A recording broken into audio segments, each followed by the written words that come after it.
اس دنیا کے 8 ارب انسانوں کی 16 ارب آنکھیں جس مقام پہ لگی ہوئی ہیں وہ بالکل میری آنکھوں کے سامنے ہے۔ پاکستان کا دارالخلافہ، پوٹھوار کا مرکز، کشمیر کے پہلو میں آباد ہمارا اسلام آباد۔ ہم جس واقعے سے گزر رہے ہوتے ہیں اس وقت اس کی نوعیت اور اہمیت کا ادراک ٹھیک سے نہیں کر پاتے، لیکن جب ہم اس واقعے سے گزر جاتے ہیں تو ہم پہ اس کی نوعیت کھلتی ہے۔ یہ جو اسلام آباد میں مذاکرات ہو رہے ہیں اس وقت جو ہے ایران سے کالیباف اور عراقچی آئے ہیں، اگر لارجانی ہوتے تو وہ بھی ہوتے، اور ادھر سے وٹکاف، کشنر اور وینس ہیں، تو یہ مواقع قوموں کی اور دنیا کی تاریخ میں صدیوں میں کہ یہ ایک بار آتے ہیں۔ میں اس وقت ان چند ہزار لوگوں میں شامل ہوں جو اس تاریخی موقع پر اس تاریخی مقام کے بالکل قریب بیٹھے ہوئے ہیں۔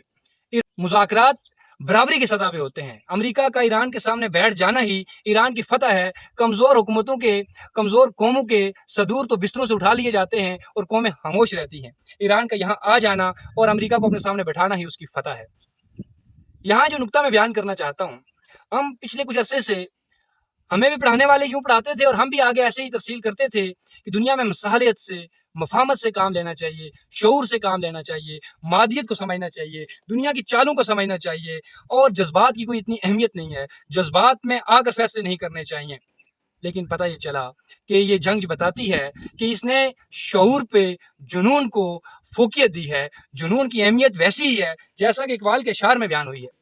یعنی ہم یہ بتاتے تھے اور ہم یہ سنتے تھے کہ طارق بن زیاد نے کچھ سمجھداری کا فیصلہ نہیں کیا، کشتیاں نہیں جلائی جاتی، لیکن پتہ یہ چلا کہ کشتیاں جلانا بھی آج کے دور سے متعلق ہے۔ اقبال جب کہتا ہے گزر جاکل سے آگے کہ یہ نور چراغ راہ منزل نہیں ہے، یا وہ کہتا ہے بے خطر کود پڑا آتش نمرود میں عشق، عقل ہے میوے تماشائے لبے بام ابھی، یا وہ کہتا ہے اچھا ہے دل کے ساتھ رہے پاسبان عقل لیکن کبھی کبھی اسے تنہا بھی چھوڑ دے۔ تو ایران نے اپنی عقل کو ایک طرف رکھتے ہوئے دشمنوں کی تعداد کو، اس کی ٹیکنالوجی کو، اس کی ترقی کو، اس کے لشکر جرار کو اہمیت نہیں دی۔ اس نے اپنے جذبے کو، اپنی خودداری کو، اپنی تہذیب کو، اپنی غیرت کو اور اپنی کربلا کو سامنے رکھا ہے، اسی کو مرکز مانا ہے۔